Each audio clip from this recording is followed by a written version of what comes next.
Hi, అందరికి నమస్కారం. ఎలా ఉన్నారు? మీ అందరినీ మరొకసారి కలుసుకోవడం నాకైతే చాలా సంతోషం. అది మీకు బాగా తెలుసు. ముందు వీడియో చూశారు కదా, ఆటో ట్రావెల్ బిజినెస్ అని చెప్పి. ఇప్పుడు ఫస్ట్ ఆఫ్ ఆల్ నాకు ఈ ఆలోచన ఎప్పుడు వచ్చింది అంటే, ఇప్పటి వరకు మీరు నన్ను ఫస్ట్ నుంచి ఫాలో అవుతా అంటే మీకు తెలుస్తుంది అనమాట ఏంటి అని. ఇప్పుడు మీకేం తెలుసు, నేను ఒక పెయింటింగ్ కాంట్రాక్టర్గా ఉన్నాను. కన్నడ ఫిల్మ్ ఇండస్ట్రీకి సంబంధించినటువంటి ఒక ప్రొడ్యూసరు, ఎడిటరు. ఆయన మన నమ్మకమైన వాళ్ళు, మన వాళ్ళుగా తిరుపతిలో ఉంటే బాగుంటుంది బ్రదర్ అని చెప్పింది. ఆయన నాలాంటి ఒక వ్యక్తిని, నువ్వు నాకు చాలా నమ్మకమైన వాడు, నువ్వు ఫిల్మ్ ఇండస్ట్రీలోకి వచ్చి నాతో పాటు ఉండు అని చెప్పి నన్ను రిక్వెస్ట్ చేశాడు అని చెప్పాను కదా. దాని నుంచి ఆయన సినిమా స్టార్ట్ చేశాడు అని చెప్పాను కదా. ఆ సినిమా స్టార్ట్ చేసినప్పటికీ నేను వర్క్ ఆపేశాను. నేను నా కాంట్రాక్ట్ వర్క్లో పూర్తిగా ఆపేశాను. దాని తర్వాత ఏం జరిగింది, ఆయన అయితే మన సినిమా స్టార్ట్ అవ్వడానికి కొంచెం టైం పడుతుంది, సరే బ్రదర్ నువ్వు ఏదైనా చేస్తాడు, ఏదో ఒక పని చేస్తాడు, మనం నేను వర్క్ నా సినిమా స్టార్ట్ అయిన తర్వాత నేను పిలుస్తాను అని చెప్పాడు. ఆ టైంలో నాకు అనిపించింది, టైం పాస్ కోసం, సరదా కోసం ఆటో ఫీల్డ్కి వచ్చాను. ఈ ఆటో ఫీల్డ్కి రావడానికి కారణం ఏంటి, మనం ఒకవేళ సినిమా ఇండస్ట్రీకి వెళ్ళిపోతే మనకి ఎప్పుడు డబ్బులు వస్తాయో, ఎంత డబ్బులు వస్తాయో, ఏం జరుగుతుందో తెలియదు. ఇంటికాడ మన ఫ్యామిలీ ఉంది.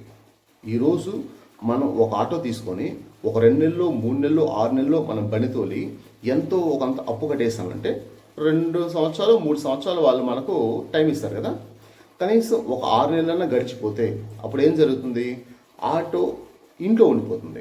కనీసం బాడీకి ఇస్తే ఒక 2-3 ఏళ్ళలో ఆటో అప్పు తీరిపోతే, అంటే వచ్చే బాడీ డబ్బులతో ఆటో అప్పు తీరిపోతే ప్రశాంతంగా ఆ తర్వాత 3 ఏళ్ళ తర్వాత, అంటే మా అమ్మకు నాన్నకు కొంచెం వయసు అవుతుంది, అప్పటికి ఈ ఆటో వాళ్ళకు రోజుకు ఒక 300 సంపాదించి పెడుతుంది అనేటువంటి ఉద్దేశంతో ఆటో ఫీల్డ్లోకి వచ్చాను. నాకు యాక్సిడెంట్ అయింది, ఆయన సినిమా స్టార్ట్ చేశాడు. తర్వాత ఇంటికి వచ్చాడు, సరే పర్లేదు బ్రదర్ అని చెప్పి కొంచెం ఓదార్చాడు. ఓవరాల్గా ఆటో ఫీల్డ్లో నిలబడిపోయాను. ఇంకా ఫిక్స్ అయిపోయినా మన లైఫ్ ఇంకా ఆటో ఫీల్డ్కి అర్థమైపోయింది అని చెప్పిందాను. ఆ తర్వాత ఆంధ్ర, తెలంగాణ విడిపోయాయి. ఇవి విడిపోయాయి అని చెప్పిందాను. ఆ టైంలో అప్పటి వరకు ఆటో టికెట్ రేట్లు 6 రూపాయలు ఉన్నాయి. ఆ 6 రూపాయలు ఉన్నది కాస్త సడన్గా 10 రూపాయలకి పెంచేశారు. తెలంగాణ ఉద్యమం, సమైక్యాంధ్ర ఉద్యమం, దీంతో తిరుపతిలో 6 రూపాయల టికెట్ 10 రూపాయలకి వెళ్ళిపోయే కొందికి సరే మనం షేర్ ఆటో కొనుక్కుందామా అని చెప్పిందానా. ఒక చోట అప్పు చేసి మా అమ్మది కొన్ని నగలు ఉంటే ఆ నగలు కొదవ పెట్టి ఆ డబ్బులు పెట్టి ఆటో కొన్నాం. కొత్త ఆటో అప్పివ్వండి షేర్ ఆటో కొన్నాం.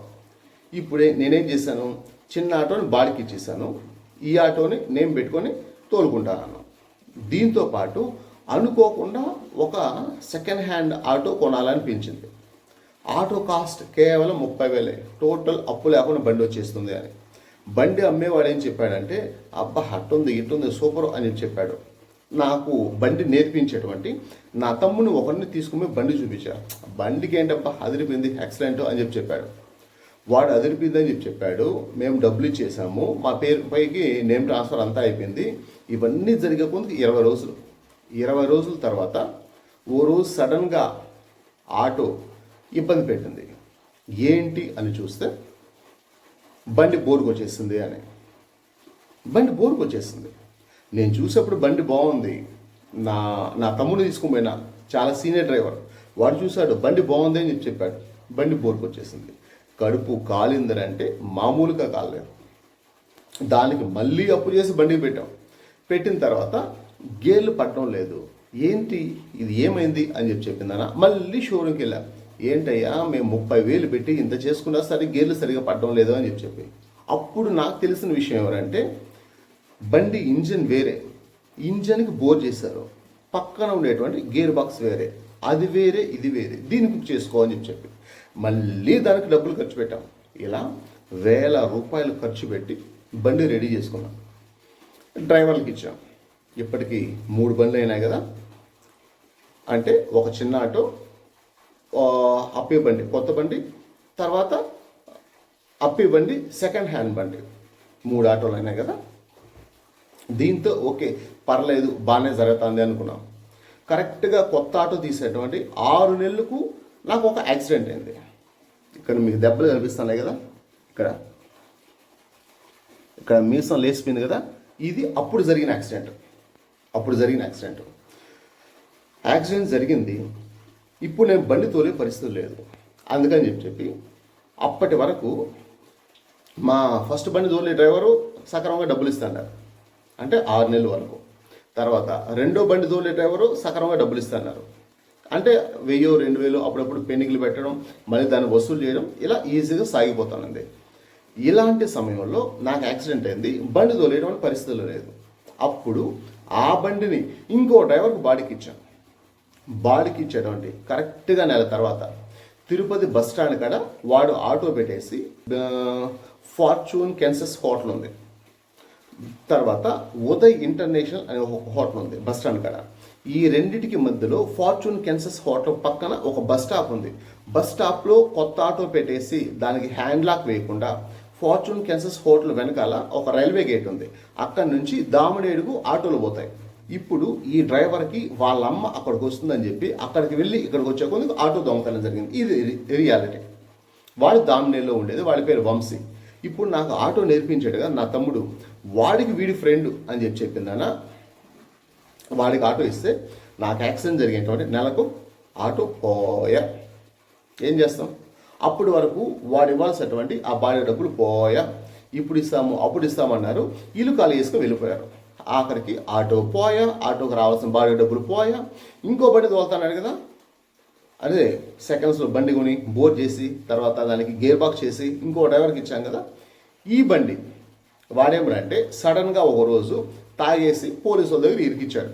మా అమ్మ చేతిలో ఉంగరం ఉంటే ఆ రోజు రాత్రి ఉంగరాన్ని కొదవబెట్టి ఆ డబ్బులు తీసుకుపోయిందన గోవిందరాజ్ స్వామి గుడి కాడ ఉండేటువంటి west police station, east post ఏదో సర్లే, గోవిందరాజ్ స్వామి గుడి, రాముల వారి గుడి కాడ, తిరుపతిలో రాముల వారి గుడి కాడ ఉండేటువంటి పోలీస్ స్టేషన్. ఆ పోలీస్ స్టేషన్లో డబ్బులు కట్టి ఆటో బయటికి తీసుకొచ్చుకున్నాం. అది ఒక 3,500. ఆ తర్వాత అది వాడికి ఎలా ఇచ్చినాము, బస్ స్టాండ్ నుంచి అల్పిరికి ఈ రూట్లో నేను షేర్ ఆటో తోలుతాను, కొత్తగా ఆటో కొనుక్కొని ఈ సమైక్యాంధ్రలో ఆటో తోలుతాను. అప్పుడు ఒక యూనియన్లో చేరా. ఆ యూనియన్ లీడర్ వీడిని సపోర్ట్ చేశాడు, వీడికి బండి సక్రమంగా డబ్బులు ఇస్తాడని చెప్పి. సరే వీడికి ఇచ్చాం కదా, వీడు ఆ పక్కకు ఈ పక్కకు తిరిగి వాడి పెళ్ళాంతో ఏదో ఇష్యూ ఉంది, వాడి పెళ్ళాం లేచిపోయి దానికి సంబంధించి గొడవలు అయ్యి దాన్ని తీసుకొని వాడి ఇంట్లో పెట్టుకొని అక్కడ చెర్లోపల్లి, తిరుపతిలో చెర్లోపల్లి ఉంది కదా, చెర్లోపల్లి దగ్గర లోపల వాళ్ళ ఇల్లు అట్లా చేసుకొని మొత్తం సుమారు వాడు తాగేసి పోలీస్ స్టేషన్లో బండి పెట్టేశాడు కదా, అక్కడ 3,500. దాని తర్వాత వాడి సమస్యలో వాడి తిరిగి మొత్తం కలిపి ఒక 30,000 రూపాయలు డబ్బులు రావాల్సి ఉంది. తిరిగి అతి కష్టపైన ఒక 2-3 వేలు వచ్చాయి. ఆ తర్వాత ఈ బండికి సంబంధించి రకరకాల చోట్ల ఖర్చులు పెట్టాం కదా, ఆ ఖర్చులకు వాళ్ళకి డబ్బు ఇవ్వడం కుదరకుండా ఈ ఆటోని తీసుకొని వాడికి ఇచ్చేసాం. అంటే షేర్ ఆటో దొంగతనం జరిగింది, ఈ ఆటో వేరే వాళ్ళకి ఇవ్వాల్సిన డబ్బులకు ఇచ్చేసాం. ఈ చిన్న ఆటో ఏమైంది, ఈ చిన్న ఆటో నాకు బండి నేర్పించాడు తమ్ముడు, వాడికి అన్న ఒకడు ఉంటే అనిల్ అని చెప్పి నాకు బండి నేర్పించే తమ్ముడు నాగరాజు, వీడు అనిల్ గాడికి ఇచ్చినాం. వాడు నా బంధువు. ఇప్పుడు వాడేం చేశాడు, సుమారు 50,000 రూపాయలు బండి బాడికి బ్యాలెన్స్ పెట్టేశాడు. టోటల్గా అన్ని బ్యాలెన్స్లు ఈ పరిస్థితులన్నిటికీ కొంచెం కుదురుబాటు అవుతుందేమో అని చెప్పిందన్న. నాకు యాక్సిడెంట్ జరిగిన తర్వాత ఇవన్నీ జరిగాయి. కుదురుబాటు అవుతుందేమో అని చెప్పిందన్న. మా పరిస్థితులు కొంచెం గందరగోళంగా ఉన్నాయి కదా. ఇప్పుడు వీడు ఇంత బ్యాలెన్స్ పెట్టేశాడు కదా, ఈ సమయంలో నేను బండి తోలేటువంటి పరిస్థితిలో లేదు. అక్కడ ఆ బండి తోలేటువంటి పరిస్థితిలో లేదు కదా, అక్కడ ఆ బండి తీసుకుని అంటే ఫస్ట్ కొన్న బండి, చిన్న బండి, దాన్ని తీసుకుని వాడి ఆడో పెట్టేసి వాడి ఇంటికి వెళ్ళిపోయాడు. ఆ డబ్బుల కోసం గొడవపడి వాళ్ళతో మనస్పర్ధ. ఫైనల్గా ఆ డబ్బులకు రెండోసారి ఫైనాన్స్ చేసాం ఈ పరిస్థితిని అడ్జస్ట్ చేసుకోవడానికి. ఆ ఫస్ట్ కొన్నటువంటి ఆ చిన్న ఆటో ఏమైంది, డబ్బులు కట్టలేదని ఫైనాన్స్లో తీసుకెళ్ళిపోయారు. టోటల్గా చిన్న ఆటో పోయింది, మీడియం ఆటో దొంగతనం జరిగింది, సెకండ్స్లో కొన్న ఆటో ఇవ్వాల్సినటువంటి అప్పులకి ఆటోగా ఇచ్చేసాం. ఇప్పటి వరకు ఆటోలు కొనక ముందు వరకు మాకు అప్పులు లేవు. ఆ తర్వాత అప్పులు అయ్యాయి. ఎవడు చూసినా డ్రైవర్లను నమ్మి బండి కొన్నామంటే నాశనమే. అప్పుడు నాకు వేరే దిక్కు లేదు, నాకు ఆటో లేదు, ఒక బాడిగాటో తోలుకుంటాను. అలా నేను బాడిగాటో తోలుకునేటప్పుడు నేను నిన్న ఒక లైవ్ చేశాను కదా, నా ఫ్రెండ్ నవీన్ చిత్తూరు చనిపోయాడని చెప్పి వాడు, నేను ఆటో తోలుకుంటాను కాబట్టి వాడు ఆటో కొన్నాడు. ఆ సమయంలో ఒక నెల జరిగింది, ఒక నెల బండి డ్యూ కట్టాడు. రెండో నెలలో ఏం చెప్పాడంటే, బ్రదర్ ప్రస్తుతానికి ఈ ఆటో ఫీల్డ్ అనేది నాకు వచ్చి రావడం లేదు, ఓ పంచి బాడిగా ఆటో ఏం తోలుకుంటావు, ఈ ఆటో నువ్వు పెట్టుకో, నువ్వు తోలుకో, దీనికి డ్యూలు కట్టుకో అని చెప్పిందన్న. వాడు నాకు ఆటో ఇచ్చేసాడు. దానికి సంబంధించి వాడు 18,000 డౌన్ పేమెంట్ కట్టాడు. ఆ 18,000 నువ్వు నాకు ఇస్తే చాలు రా అన్నాడు. కానీ నేనైతే ఇవ్వలేదు, కుదరలే.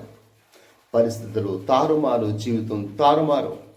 ఇప్పుడు ఇవన్నీ నేను ఎందుకు చెప్తానంటే, డ్రైవర్లను నమ్మి ఆటో కొంటే, డ్రైవర్లను నమ్మి మేనేజ్ చేద్దాం అని అనుకుంటే బతుకు నాశనం, బస్టాండ్ అయిపోతుంది. ట్రావెల్ బిజినెస్ పెట్టాలి అని అనుకోవచ్చు, మంచి ఆలోచన అనుకోవచ్చు, బట్ ఎవడనో నమ్మి మనం చేస్తే నాశనం అయిపోతాం.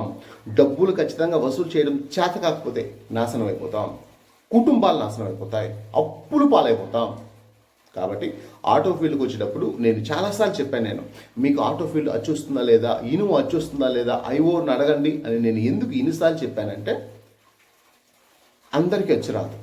మా నాన్న నేను ఆటో ఫీల్డ్కి రాకముందే చెప్పాడు, నాయన నీకు ఇనుము వచ్చి రాదు, నువ్వు ఆటో ఫీల్డ్కి వద్దు నాయన అని మా నాన్న చెప్పాడు ఆ రోజు.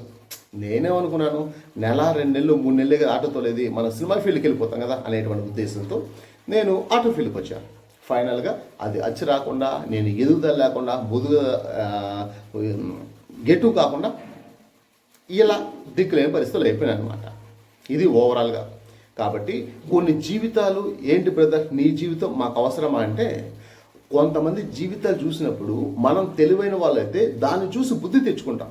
వాళ్ళు అలా చేశారు, అలా చేయకుండా మనం బతికితే మన బ్రతుకు బాగుంటుంది అని చెప్పి నన్ను చూసైనా సరే కనీసం ఒక్కరైనా బుద్ధి తెచ్చుకొని బతుకుంటారు అనేటువంటి ఉద్దేశంతో ఇది చెప్పడం. కాబట్టి ట్రావెల్ బిజినెస్ మంచిదే, కానీ అందరికీ అచ్చరాదు, మెయింటైన్ చేయడం కూడా అంత ఈజీ కాదు. ఇది ఈరోజు ఈ వీడియో ద్వారా నేను మీకు చెప్పాలనుకున్నది. ఇంతకీ ఈ ట్రావెల్ బిజినెస్ పైన, ఈ ట్రావెల్ బిజినెస్లో మా కుటుంబం మొత్తం అప్పులు పాలైపోయిందన్న, రోడ్డు పాలైపోవడానికి ఈ ట్రావెల్ బిజినెస్సే కారణం. కాబట్టి జాగ్రత్త మిత్రులారా, నేను ఏది చెప్పినా మీ క్షేమం కోసం. ఇంతకీ నేను చెప్పినటువంటి నా అనుభవాలపైన మీకేమనిపిస్తుంది అన్నది కింద కామెంట్ చేయండి. ఇప్పటి వరకు ఈ వీడియో చూసినందుకు థ్యాంక్ యూ వెరీ మచ్. ఉంటాను, బాయ్.